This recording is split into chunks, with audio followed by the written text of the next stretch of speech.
Welcome, ladies and gentlemen, South Africans, Africans, and the whole world. This is Uppercut Podcast, where you get into the ring, but your opinion might not make it out because you're reigning, defending, undisputed number one educational speaker in the whole world is your host with the most. Happy Sunday, good people. Ngiyabonga bafethu ngokungena kuma video wethu bafethu sale so subscribe, so commenta nyana, so share. Thank you. Although comment ake ungamela ivideo iphele because ungakhomenta ngani ngakakhuluma. How? Thank you very much bafethu. Bafethu, iDecember ifikile manje. Unyaka uhambile. Yabo? Ngiyacabanga nje ukuthi at the beginning of the year sinama resolutions ukuthi manje at the end of the year ngifuna ngizobe ngifike la ngifike la angisose la angibeke la lo osimthembayo. Niyazi nani wonke umuntu unomuntu amthembayo. Emuntu lemuntu atona lo muntu amthemba ayiyo ntwe. Hayibona umuntu lomuntu onal road model. Although angjohola uba ditlomnyana yabo. Yeah, you become shy now to say who is my road model because now wena o road model banemba hawo now. Wabona maybe batho ba bangwe ba etsa arrogant arrogant. Wabona or now baskahlola ba nka di guidance from anywhere. Doesn't matter they are right or wrong because bona o sona le batho ba ba grot se le batho ba grot o sona le batho ba ba zonda ore yazi sibani bana ngimfoni yazi wayenza kanje ngo1982 namanje angimfoni yazi ubani bana angeze emnqwabeni wami yabo sinalezo zinto lezo masesikhula yabo although lento le yenza ukuthi seqabanga ukuthi mhlambe oribeka empilweni zethu ebunzimeni engqopheni yabo because now ukuyisa phambili amaphupho wakho or ama plans wakho or ama dreams wakho okwayenza kube ireality siyadingana bafethu. You need some people yabo so iarrogant ku life ingasebenzi khona or pride khona enye into ngizwa bathi swallow your pride yabo iyenza sense lento angeke kube ne pride in a bad way. Pride yona kumele ube nayo sizalwe nayo lento clean pride, humble pride yabo not pride leyo ukuthi wena uyasibona wena ngeke ucela usizo wena ngeke usebenza nosibani although baphethe iskill esidlule sakho esidlule sabantu bakini sebahlangene uye lo muntu ongakusiza lo yabo. So ngicabanga ukuthi into important bafethu kakhulu after sibeka ama dreams ukuthi ngifuna ukwenza so ngifuna ukuya le ngempilo, into important is to humble yourself and be able to work with other people yabo. Yekela lento yakho yama haters yabo because you might be the hater yourself because in isikhathi I was born umuntu wena mawumzonda usuthi uyakuzonda. If you hate someone you call them haters wena yabo or manipulative even if nasempilweni zethu izinto eziningi ezingablock ama dreams wakho yabo. Ukunga respect ukuthi wena uyisharpshooter wena ukhuluma kuphela bayakwazi kumele bakwazi hayi la emhlabeni mhlambe ejardini kini yabo mhlambe ejardini kini bangayimamela leyo nto but the world won't listen to you yabo. Impilo yethu le uNkulunkulu wenze ngamabomu ukuthi sibe baningi otherwise kube uyenza uAdam kuphela ke mabathi wenza uAdam kube kuphelele lapho yabo kube wenze from cattle to human being kube kuphelele lapho, but wenza ukuthi sizalane sibe baningi sigcwala umhlaba. Why? Sizokwazi ukusizana lokho kubuyaphi engqondweni yakho uNkulunkulu. Ingqondo yakhe iyasizana yona self, ingqondo kaNkulunkulu uphethe ikills eziningi.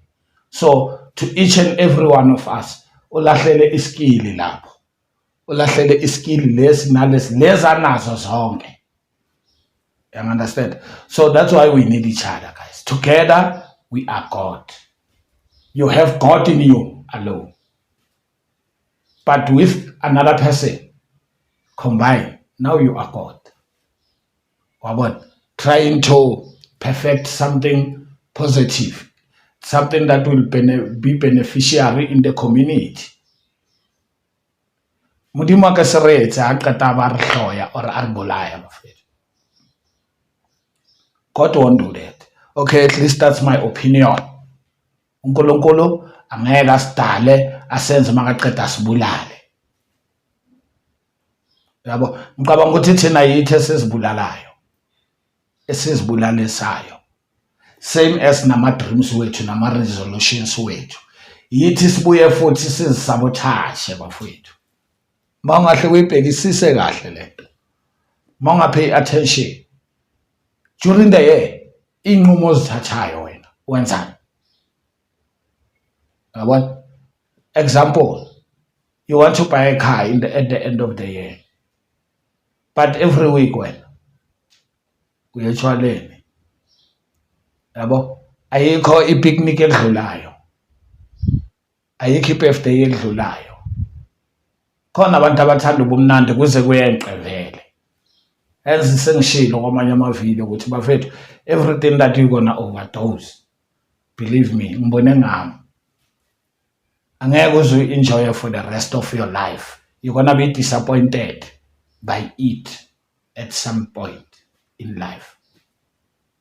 Yabo? Because you are overdose izokuhlala la.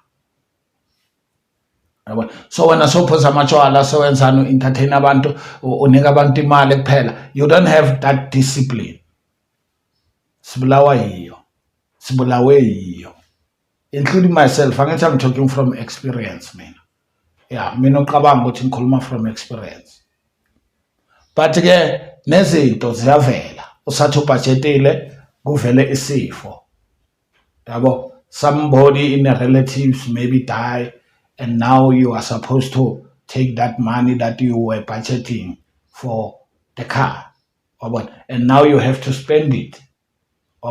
So into engibonile mina singama black families, at least, especially thina la kuma RDPs emikhukhwini bafethu, yo angazi or ngizibiza ngithi ama hypocrites or ngithi I don't know. Bathi ke clever. Motho ha re ke clever mo locationeng o bolela re ke tsotsi wa ropa yena, o kgona ho ropa yena batho ba ska bona, ke ha bolela re ke clever. Hence ha ba mo tshwara re clever botswile a ba utlwa bohloko le ba go bona ba utlwa bohloko, a ba tsebe re ke yena khala re ke clever. Bo clever bo ba sebetse bafethu ba uthotsa batho ba bang. Siphuma lapho siyazi abasebetsi wabo bo tlo lahlela konkengeng, o tlo ra o fihla teng hore modimo nthuse ketswe mara zangwa re modimo nthuse ke kene. O nana re modimo ke paka wena o etsa dintho ha o qeta o blame yena. Koloko o go phaka samvikele, where was God mangengena enkingeni? Yeah, nami ngikhuluma from experience, angithi nyasho ngeke ngayenza lento ngablame uNkulunkulu where I shouldn't be blaming him. Ama decision wami engiwathathile empilweni, yabo. So ngiyabona ukuthi bafethu kwesinye isikhathi thina ourselves siblocka inhlanhla zethu, the way sikhuluma ngakhona, the way sibehave ngakhona, the way senze izinto ngakhona, the way sitreat abanye abantu ngakhona, yabo, the way sicabanga ngakhona. Because obvious, what do you think you're gonna do or talk? You're gonna say it. So bafethu ezunyaka uphela manje, don't blame anyone ngoba uphila nabantu. When you took decisions yokuthi u-involve abantu, maybe in your dream, maybe in your life, yabo. So still, if kube nomuntu opromisa something and then they don't fulfill their promise, don't blame them either. Blame yourself. Because you believed in that person. Wena self. Although they said, believe me, it's your decision to believe them. You are not at gunpoint here. It's your decision to believe them. So if they don't do things right with you, I think don't blame them. According to my experience, don't blame them. You are the one to be blamed. Yabo? Even nabazali bakho akumelanga ubablame. Hayi, old lady bekumele lingenze leso, i-timer bekumele lingenze leso. Come on. Ungafuni ukwenza i-recycling of words. Yabo? Because each generation before beloku ikhuluma leyo. The generation before that generation beloku ikhuluma leyo. Ukuyiqabanga lento mfana semzini. Sisters, uyiqabanga lento wena mawuthatha ama decision. Ngiyengeza abantu ukuthi bathi okay, yonke into ingaba wrong ngomunye umuntu even if inhle kuwe. Angathi nako uthi uzama ukwenza kahle abantu abayiboni lento bayacriticize, hey wena yo shit, hey wena ini siyakubona, yabo. So the best way to move in the world, do what is right. Because abantu, you can't satisfy everyone every time. And most of the time, don't do for people. Or don't do it for people. Do it with people. By involve esikhathini esibhaya. If now uzofuna ukuba involve in your success or in your failure. Involve them from the beginning. So what I'm trying to say now is, asisebenzisaneni. Let's use togetherness. That's a privilege on itself. Togetherness. I can make an example like nje uthola ukuthi we-one kumamakho, we-one kubaba wakho wena. You don't have siblings, brothers or sisters. Yabo? Ikhona isithukuthezi. There is this void that is gonna be felt by you in your heart. Uyangithola ukuthi I wish bekuno brother bekazoyenza kanje. We feel ukuthi omunye nomunye uzoba nomsebenzi wakhe kuwe, ubhuti wakho or intwana yakho. Intwana yami angizele na something that it feels great ukuthuma intwana yakho iye ngerespect ngaloku ipepereza. Ubhuti wami bamkhulumisa kabi la bayangishaya la sami. Ubhuti wakho yaya uyabuza kwenzakalani ngepeace ngerespect nakhona akafakwa ngenhloko ngoba uzombulalisa. Yabo? So uyaya la. Mawubuya into esolvekile ngepeace. Now you take pride as intwana ukuthi hayi sister lami, man lami lesolvile inkinga. Yabo? So bafethu asisithembeni. Trust yourself and trust the one that you love. Yabo? Bathembe but ube focus. Yabo? Ube focus bafethu. Mawuqeda ukubathemba.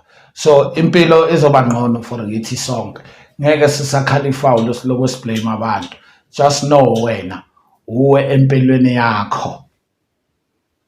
Awuzwa ngomuntu empilweni yakho. But usebenzisana nabantu, ukhulumisana nabantu empilweni yakho. Uphilisana nabantu. Ngeke uphile one man. Yabo, at the end of the day uloku bezwa abantu bathi mina nginkomo edla yodwa, ayikho inkomo edla yodwa, wena umuntu usuyinkomo for that matter if you take that personal. Because ngiyangibona sithatha ama message na wrong futhi. Inkomo yenza so, mina ngisinginkomo. Abanye abantu sinokubeka ama example where it is wrong. Yabo? Sithi siyarezina. Yabo? Like mawuchita imeli yakho or imeli yakho ikuchita, ithi yona ngeke azadle ikhabishi every day. Yabona lo muntu wenza ama-example aro uyikhabishi wena ufanele umuntu wakho nekhabishi ha that is not a respect yabo. Yeah, so bafethu asiphilisane sonke. Phuma empilweni yomuntu ongafuni ukuphilisana naye obona akudeni akunyanyisa. You don't have to ukuthi umbonise or umtshele or lento leyo idlale ngengqondo yakho or uyifake enhlizweni. No, lo muntu uzele la emhlabeni, umhlaba wethu sonke yabo. Wena nje ukuthi ubheke yakho indlela, umhlaba mkhulu. Mawuzwa ngokudeni hayi uyasuka emntwini, hayi ukuthi wena uzokhiphela i-enga yakhe kuye yabo. Uzibangela ama-haters ekusasuza ukuthi hey ama-hater. Wani ama-hater wenzeni? Why do they hate you? Wenzeni wena? Mawuthi uyabheka ukakagangi intwana egrand uyichere egrand usakhula, wenzeni wena mawuthi ama-hater? Unless ukhuluma ngobufebenyana lobu enibenzayo bafethu yabo. Niyajola nje, niyariska, nithatha ama-riski la yabo. Uthe wena uzophasa ngoDisemba, that was your dream. Bowuphusha leyo nto from January, wathi wena uzophasa, mara along the year hayi wena ufika late endlini for what?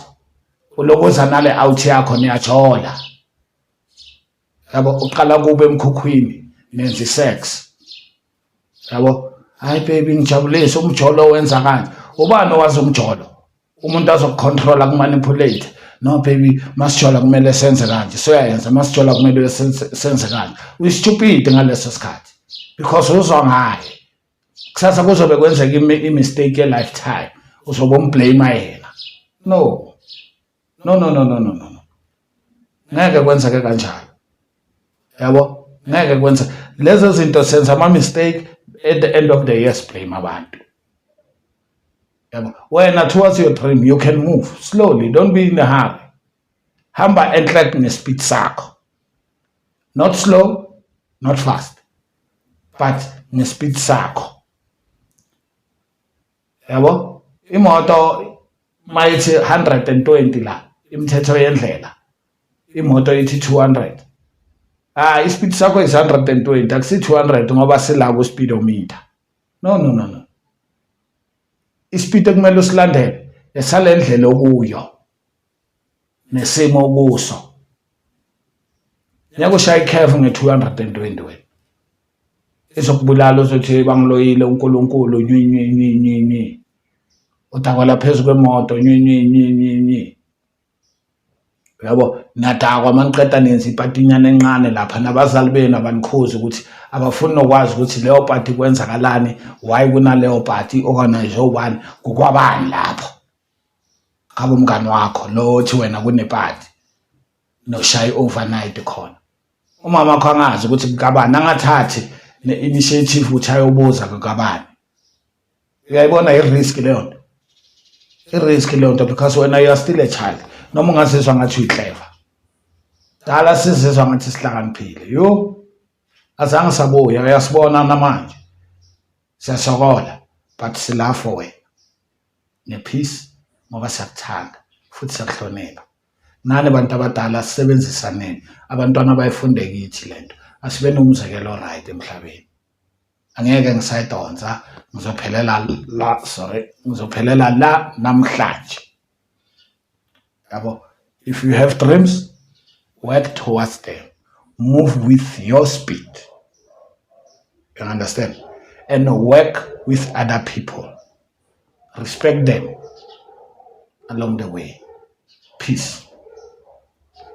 Thank you, siyabonga namhlanje.